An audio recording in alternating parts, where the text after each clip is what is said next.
అందరికీ నమస్కారం అండి. మేము గత 8 రోజులుగా కాకినాడ కలెక్టరేట్ కార్యాలయం వద్ద చేస్తున్న చేనేతల ఆత్మగౌరవ రిలే నిరాహార దీక్షలకి ప్రభుత్వం సరైన రీతిలో స్పందించకపోవడం వల్ల మేము ముందుగా చెప్పినట్టుగానే నిన్న తాడిపత్రిలో నిన్న మధ్యాహ్నం నుంచి ఆమరణ నిరాహార దీక్ష కూర్చోవడం జరిగింది. మేము ప్రభుత్వం ముందు 8 డిమాండ్లు ఉంచాం.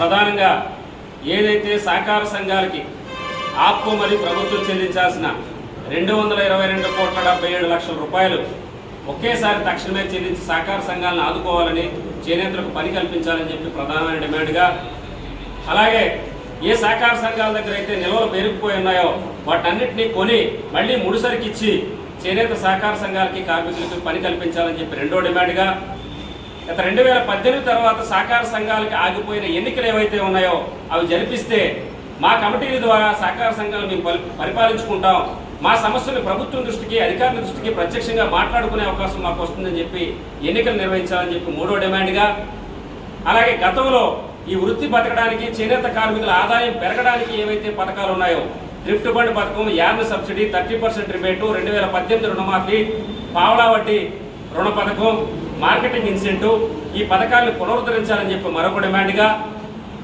అలాగే బడ్జెట్లో మాకు అన్యాయం జరిగింది, మీరు 115 కోట్ల రూపాయల బడ్జెట్ను చూపిస్తున్నప్పటికి కూడా 100 కోట్ల రూపాయలు వేరే పనులకు వెళ్తూ ఉన్నాయి, మాకు 1000 కోట్లు ఉంటే కానీ సరిపోదు, 1000 కోట్ల రూపాయల బడ్జెట్ని కేటాయించి మీరు జరిగిన అన్యాయాన్ని సర్దిద్దాలని చెప్పి మరొక డిమాండ్గా, ఏదైతే ఎన్నికల్లో ఎలక్షన్ మేనిఫెస్టోలో కూటమి ప్రభుత్వం అధికారంలోకి రావడం కోసం మీరు ఇచ్చిన హామీ గత వైసీపీ ప్రభుత్వంలో 24,000 రూపాయల నేతన్న భరోసా ఇచ్చి మిగతా పథకాలన్నింటినీ ఆపేసింది, మేము అధికారంలోకి వస్తే 25,000 రూపాయలు ఇస్తాము, మిగతా పథకాలను కూడా పునరుద్ధరిస్తామని చెప్పి మీరు చెప్పారో ఆ 25,000 రూపాయల నేతన్న భరోసా అమలు చేసి మీరు ఆగస్టు 7, 2025 తారీఖున ముఖ్యమంత్రి చంద్రబాబు నాయుడు గారు గత సంవత్సరం ప్రకటించిన నేతన్న భరోసా వెంటనే విడుదల చేసి ఆ హామీ నిలబెట్టుకోవాలని చెప్పి మరొక డిమాండ్గా, ఏదైతే కేంద్ర ప్రభుత్వం చేనేతల మీద GST విధించిందో దుర్మార్గంగా, అది సరైన విధానం కాదు, భారత రాజ్యాంగంలో పన్ను విధించకూడదు చేనేతలకి, ఇది కుటీర పరిశ్రమ చెప్పినప్పటికీ రాజ్యాంగ విరుద్ధంగా విధించిన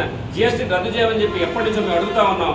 దాన్ని మేము రద్దు చేసే అధికారం మాకు లేదు, కానీ మేము పునరుద్ధరిస్తామని చెప్పి దాన్ని రీఎంబర్స్మెంట్ చేస్తామని చెప్పి ఎలక్షన్ మేనిఫెస్టోలో పెట్టారు, దాన్ని నిలబెట్టుకోవాలని చెప్పి మరొక డిమాండ్గా, మా ఈ సమస్యలన్నీ కూడా అపరిష్కృతంగా ఉన్నాయి, మా సమస్యలు పట్టించుకోవట్లేదు, చేనేతలు నిర్లక్ష్యం చేస్తూ ఉన్నారు, చేనేత రంగాన్ని నిర్లక్ష్యం చేస్తున్నారని చెప్పి ఎవరైతే మాకు ఆప్కో MD హ్యాండ్లూమ్ కమిషనర్ గారు రేఖారాణి గారు ఉన్నారో ఆ రేఖారాణి గారిని బదిలీ చేయాలని చెప్పి మరొక డిమాండ్కి 8 డిమాండ్లతో మీరు రిలే నిరాహార దీక్ష ప్రారంభం చేస్తాం.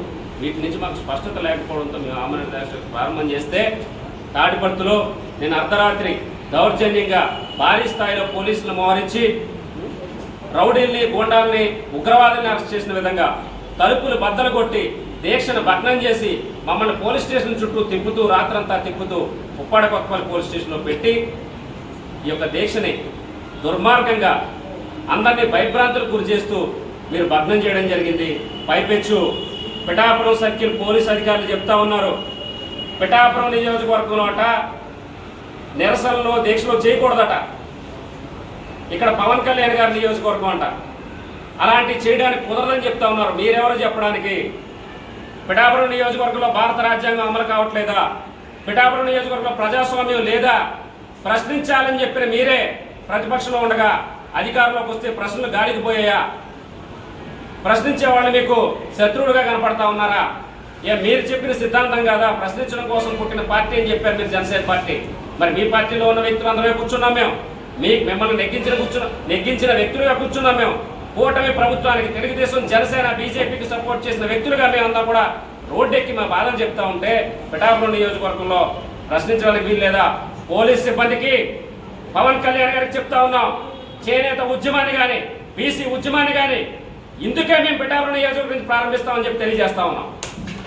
ఖచ్చితంగా పిఠాపురం నియోజకవర్గం నుంచే ప్రజాస్వామ్యాన్ని కాపాడుతాం, భారత రాజ్యాంగం అమలయ్యే విధంగా మేము చేస్తాం, మీకు తెలియజేస్తామని చెప్పి చెప్తా ఉన్నాం. 32,000 ఓటింగ్ ఉన్న చేనేత సామాజిక వర్గ సమస్యలు మీకు పట్టవా? ప్రశ్నిస్తే మీరు ఆపుతారా పోలీసులను ఉపయోగించి? మేము పోలీస్ సిబ్బందికి చెప్తా ఉన్నాం, భవిష్యత్తులో ప్రతి ఉద్యమాన్ని పిఠాపురం నుంచే మొదలు పెడతాం, దమ్ముంటే మీరు ఆపుకోండి అని చెప్పి చెప్తా ఉన్నాం.